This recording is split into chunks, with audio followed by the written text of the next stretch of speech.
Welcome to Inside North Dakota Politics with Nicholas Kwolek, Josh Meny, and political correspondent Maddie Beer Temple. Good Sunday morning, and thank you for joining us. I'm Nicholas Kwolek. And I'm Josh Meny. I'm Maddie Beer Temple. As the 67th legislative session ends, we come to the end of this season of Inside North Dakota Politics. But before we get to the end, we'll take a look back at some of the highlights of this session. But first, some of the more recent happenings at the state capitol. A resolution passed by Stark County back in March was set to protect its residents from federal gun control laws. Now, Governor Burgum has signed legislation proclaiming North Dakota as a sanctuary state from the same laws. Mike D'Andrea has more.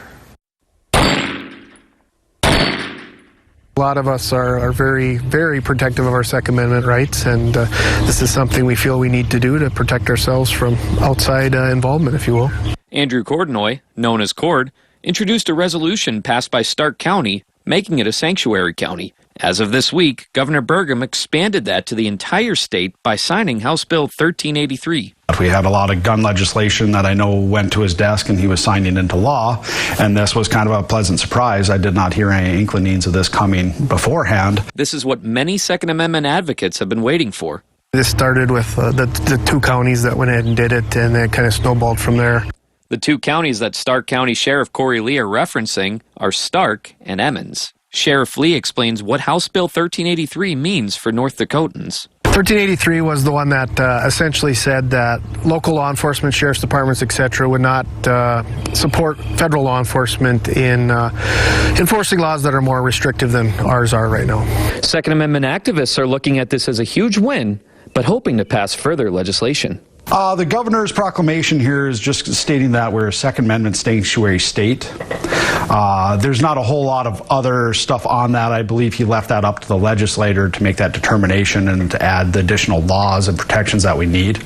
Reporting for KX News in Dickinson, I'm Mike D'Andrea. Sheriff Lee also says he hopes to see other states follow through on similar legislation. The North Dakota legislature voted to override Governor Doug Burgum's veto of a bill that would give lawmakers more oversight on how federal funding is spent. That's right. Representatives voted 75-11 to override the second-term Republican governor. The Senate voted unanimously to override the veto. The votes came as North Dakota Attorney General Wayne Stenjum said the bill may not survive a court challenge. Burgum said in his veto message the bill clearly violates the separation of powers doctrine and would be unconstitutional. Carrying small amounts of marijuana or THC has been reduced from a misdemeanor to an infraction after recent legislation. House Bill 1213 states that if you have less than half an ounce of marijuana or less than 2 grams of THC, it's no longer a Class B misdemeanor. The Ward County Sheriff says if you're pulled over and you have marijuana, the patrol cars don't have calibrated scales in them, so the drugs would be weighed back at the station. If you're cited with an infraction, you must appear in court and pay a fine the judge orders. It still impairs your ability to drive. So just like alcohol is legal to consume, but not legal to overconsume and drive. Marijuana is the same way. I mean, it does affect your ability to drive. So you can also get a driving under the influence of marijuana if you smoke too much of it, I guess. Sheriff Root says if you get 3 infractions, it becomes a Class B misdemeanor on your record. Lawmakers say part of the reason they changed the law is to free up space in the jails. However, Sheriff Root says it's rare people serve time in jail for marijuana and that they usually have other drugs in the car, which is what they serve jail time for. There's been a lot of news we've covered since the session began. And Josh, you've been covering stories involving ag and energy and spoken to the big playmakers. So what interviews that you've done stick out to you? Well, Nicholas, first of all, it's hard to believe we're at the end here of this legislation. But there's a lot of stories that stick out. First, I'm going to start with the big energy items. House Bill 1452 allocates $25 million to support low-emission technology projects such as carbon capture and sequestration. The goal is to provide a long-term, viable path forward for the state's critical energy industry. Mid-session, I spoke with Representative Glenn Bosch, who was a co-sponsor of the legislation. Well, I think the most important part of establishing the Clean Sustainable Energy Authority is establishing a framework by where our state can work in partnership with our energy producers. We know that there's emerging technologies that are coming to market, and it's important for our state to be leading when these technologies are put in place. Opponents of the legislation say the investment is not worth it because there's no guarantee it will pay off. Another major energy bill with ultimately the same goal in mind is House Bill 1412, which gives lignite-fired coal plants a tax holiday from the state's coal conversion facility tax for the next 5 years. Instead of paying that tax, coal plants would have to pay into the lignite research tax. The bill is expected to save the lignite coal industry over $20 million per year. Burgum says by saving this money, the industry will be able to invest in projects such as carbon capture and sequestration. I talked with Democratic Nonpartisan League Senator Merrill Pepcorn, who says the tax subsidization is not worth it because generally coal is falling in disfavor across the country. Other states and other energies are cheaper than what we're able to offer. One of the reasons that people aren't so anxious to buy it. We're going to use our state money to subsidize the price of our coal-fired energy to make it more acceptable on that open market that we participate in. So I've got, like it or not, to me, that is a subsidy. That's state-supported energy. Pepcorn says he would like to see North Dakota at least investing part of that money into renewables while gradually trending away from the lignite industry. Turning to agriculture now, a bill to allow landowners to electronically post their private land, making North Dakota the first state to do so. It's meant to improve communication between hunters and landowners about where they're allowed to be without trespassing. The bill gives landowners the option to post their private property online instead of just with traditional signs. Landowners can still choose to physically post their land, but this bill would give them an option that will lessen the burden and cost on landowners. North Dakota Farm Bureau Director of Public Policy Pete Hannibut says it's a step in the right direction. The farmer can go and with just a few clicks on the computer can have all their land either open to hunting or closed to hunting with just a click of a mouse, which is something we would have never heard of years ago. What that does for hunters is it allows them to go online through the Game and Fish Department and find which lands are open to hunting and which lands are closed to hunting. So the farmer doesn't have to worry about the cost and the time and the commitment to go out and post all their land physically. They can do it all electronically. North Dakota Farm Bureau is not entirely happy with the legislation, though. They believe the best way to protect North Dakota's farmers and ranchers is by establishing that all private land should be considered posted. From our perspective, like in 49 other states, all land should be considered posted without having to have a sign up. I know that I can't walk into your backyard in the city and expect to be able to walk across your yard, use your yard as I want. But in North Dakota, there is a custom, I'll call it, of being able to hunt without asking for permission. It's not the way it is in 49 other states. During the 2021 legislative session, North Dakota Farmers Union has been a vocal advocate for increased funding for value-added agriculture projects. The legislature passed 2 bills that provide a total of $40 million in support of value-added agriculture projects. According to North Dakota Farmer Union Government Relations Director Matt Perdue, House Bill 1475 establishes a new agriculture development and diversification fund to provide loans, interest rate buydowns, and grants to new or expanding value-added business. The program is funded at $10 million. Perdue also said Senate Bill 2230 provides $30 million in new funding authority for the Bank of North Dakota's value-added guarantee loan. The program will support a wide variety of value-added projects such as soybeans, crush facilities, new ethanol plants, feed mills, hemp processors, and more. I think that this program is really going to be a game changer for value-added development in the state. And with that comes higher margins for North Dakota's farmers and ranchers. Comes new opportunities to diversify on the farm, but also opportunities to diversify our local economies to drive economic growth. Now, in addition to these bills, both ag groups applaud the Office of Management Budget, or OMB, bill's investment towards rural infrastructure. Through a combination of spending packages, there will be $30 million in aid to help township and county rural roads. And what's next for these ag groups is the work that still needs to be done is redistricting in the wake of the recently released 10-year census. The ag groups will be watching the process that's going on in the next couple of months to ensure that there's equitable representation of rural communities as these new districts are redrawn. Yeah, that's a lot there. Josh, thanks for all your hard work. We really appreciate it. You bet.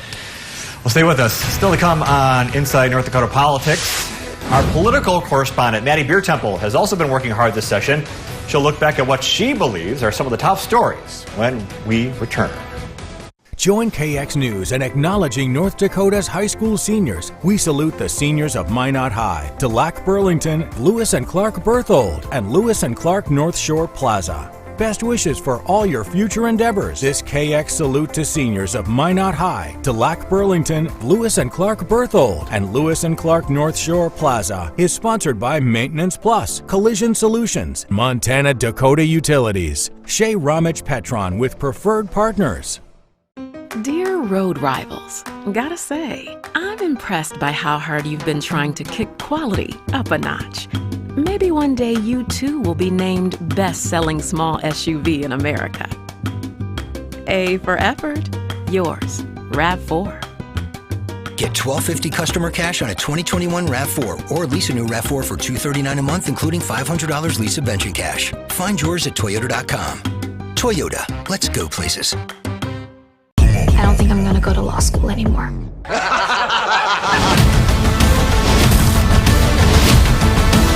Peace and my family don't really go together.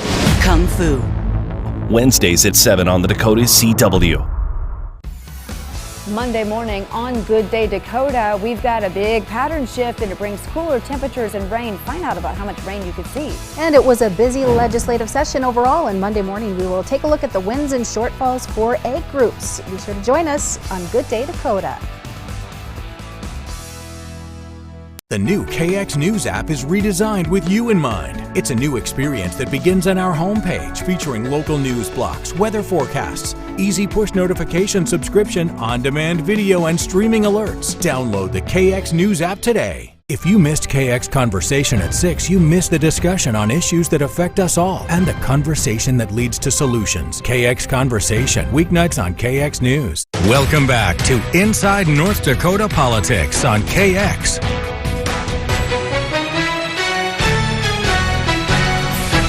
Every legislative session has so much going on, and each session sticks out for one reason or another. Our political correspondent, Maddie Biertemple, has been covering it all since day one. And Maddie, I know it's been hard keeping track of it all, but tell us what sticks out to you. Well, Nicholas, it has been quite a session to cover. One of the things that really does stick out is a bill that got vetoed by the governor, but then the legislature had the votes to override it when it comes to mask mandates in the state. Representative Jeff Hoverson says he was surprised to see his anti-mask bill had the votes to overcome the veto. Pleasant shock.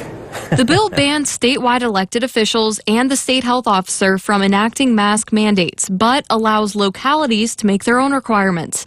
It gained traction over the course of the session, with demonstrations at the Capitol and crowds showing up to the chamber for votes. It was an incredible journey. It was like the roughest but yet the most fantastic one politically for me. Hoverson says his views on the mandate are driven by personal freedom. Basic Republican 101, individual liberty. And I think that, people had too much liberty taken from them this past year. Governor Burgum said in his veto message that the bill takes away an important measure in managing a public health crisis. Those at the health department say the same.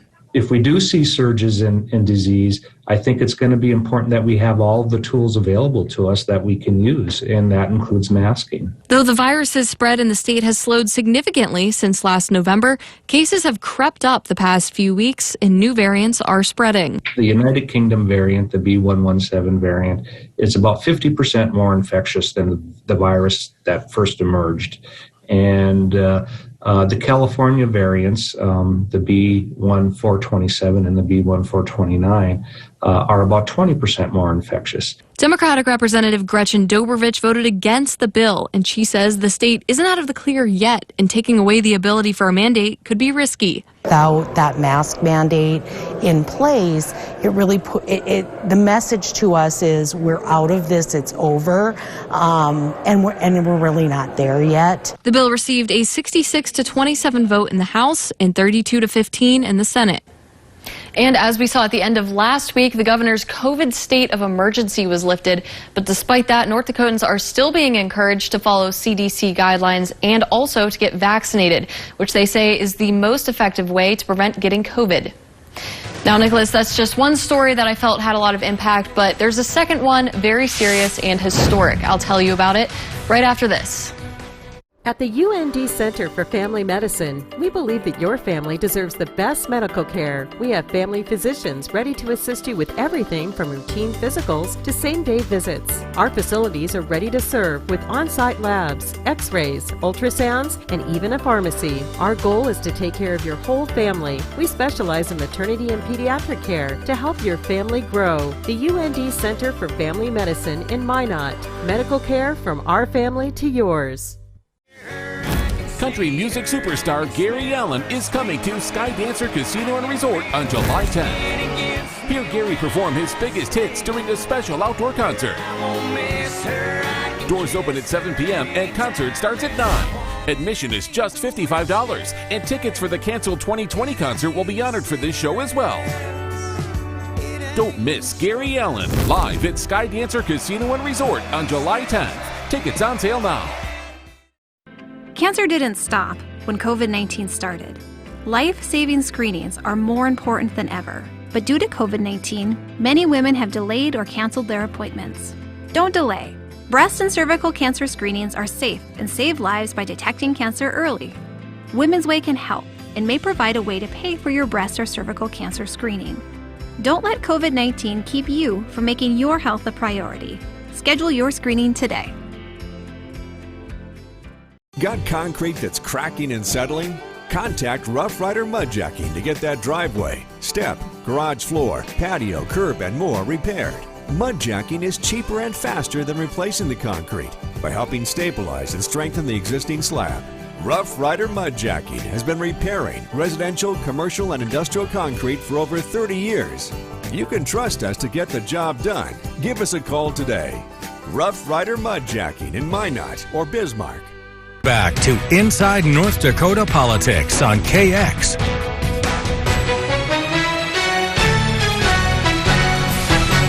Before the break, Maddie, you told us about a second story from this legislature you feel is historic. That's right. And when it happened quickly with several allegations happening. And there was at one point the possibility of legal action. It was also the first time something like this has happened in North Dakota. Representative Luke Simons became the first North Dakota lawmaker to be expelled from the House with a 2/3 vote of 69 to 25. Female lawmakers spoke to a history of inappropriate behavior by Simons directed toward them, legislative counsel, and even interns dating back to 2018. Representative Simons looked me up and down and asked, "So what are you wearing today?" How humiliating. I have not worn that dress since that day. Every time I go to pick out a dress to wear, I'm reminded of the empty stomach feeling I was left with that day when those words left his mouth. I also asked him to please wear a mask. Representative Simons loudly and intensely replied, "Shut the up."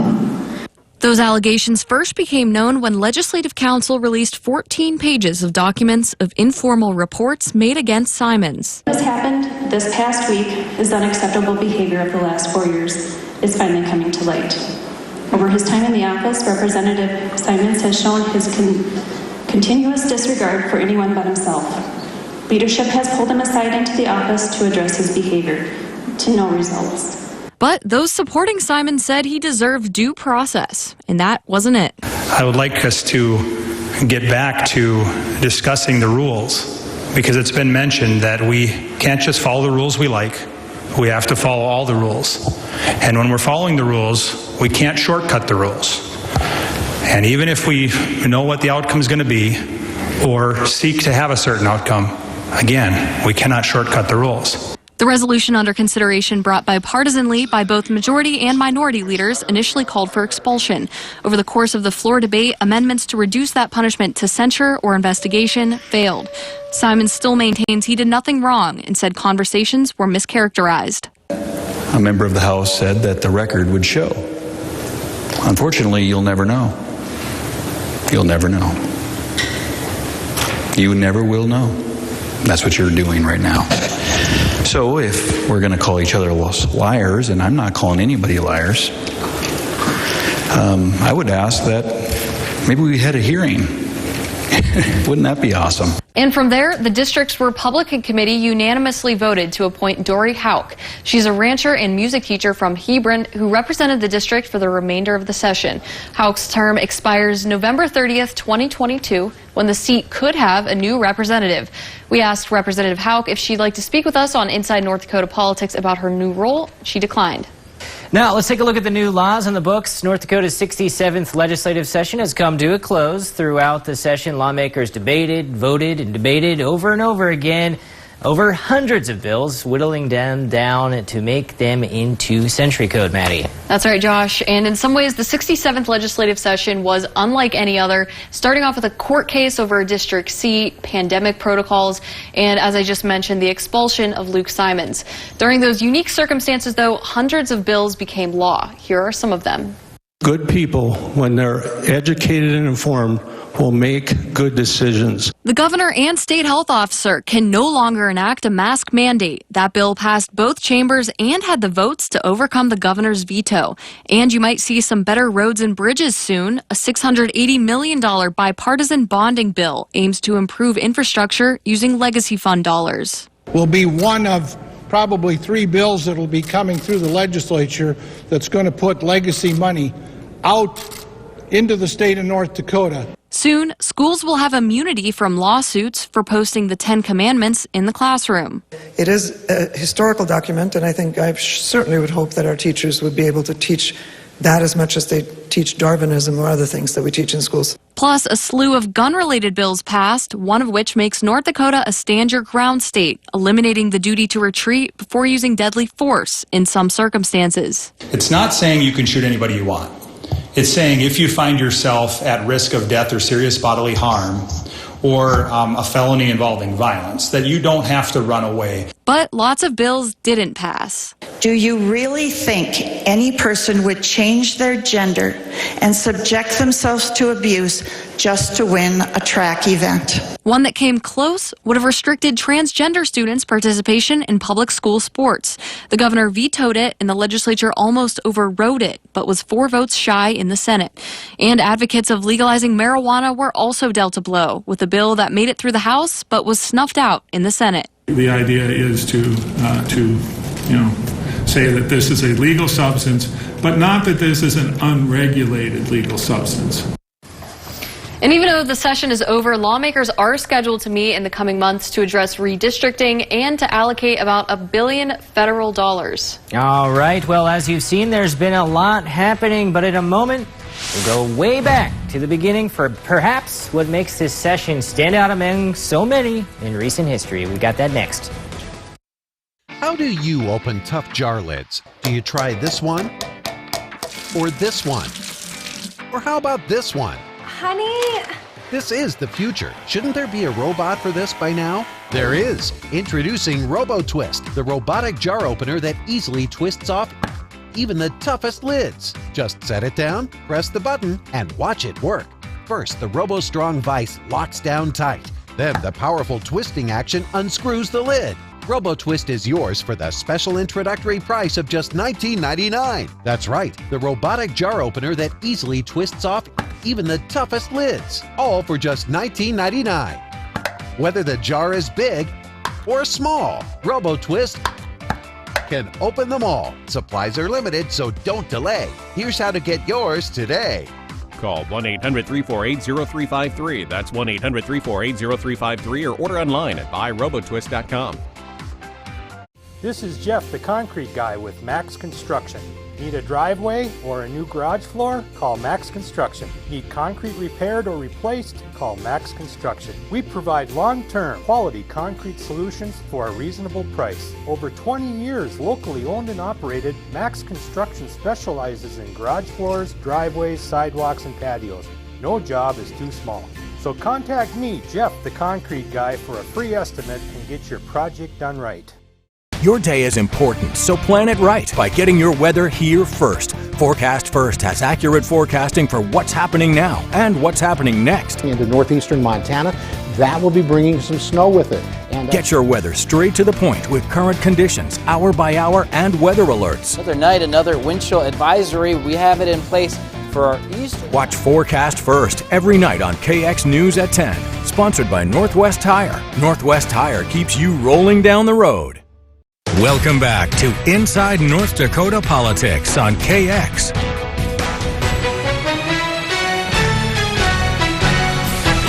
Before we close today, we thought we'd end with where we started. When lawmakers met for the 67th Legislative Assembly, it would be a session unlike any other. That's right. And Maddie, there were a lot of unknowns before the legislative session. That's right, Josh and Nicholas. Specifically, how well this legislative session would go with all of the COVID protocols. With that in mind, let's go back to January, just before things got underway. Senate Majority Leader Rich Wardner says this legislative session will give the public the most access ever. We're going to have a lot more transparency than we've ever had before. Though masks were required much of the session and in-person participation limited, anyone could watch live streams of committee hearings and testify without leaving their home. Thanks to about $2.6 million of CARES Act money, the legislature improved live streaming and video conferencing, which the session may not have happened. 10 short months ago, we didn't think we were going to do this because we didn't have the funds to do it. For this session, North Dakotans didn't physically have to be at the Capitol in order to testify. Instead, you can submit testimony online by heading to legis.nd.gov. From there, click on Committee Hearings, scroll to the one you want to speak at, and click Submit Testimony. You can contribute written testimony and documents, or sign up to speak virtually during the meeting. This is a new day for North Dakota. As far as the legislature as we go forward. Legislative Council Director John Bjornson said at the time there will be challenges along the way, but his staff has done its best to make virtual participation as smooth as possible. The learning curve on the technology will be rather quick for people. Our IT staff has worked really hard to make it as easy as possible. Bjornson oversees about 30 people on the council who provide technical and administrative support to lawmakers. They played a crucial role in keeping the session going. If our staff were to become ill or have to quarantine, it would be hard to continue the process. So we're doing our best to protect ourselves. Despite the changes, Bjornson was optimistic. We honestly don't know what to expect. We hope that things will go smoothly. We know that we're going to have some obstacles along the way, and we're planning to create ways to overcome some of those obstacles. Wow, what a look back. Maddie, thank you so much for all your hard work. Thanks for watching. Thanks, everybody. Have a great day.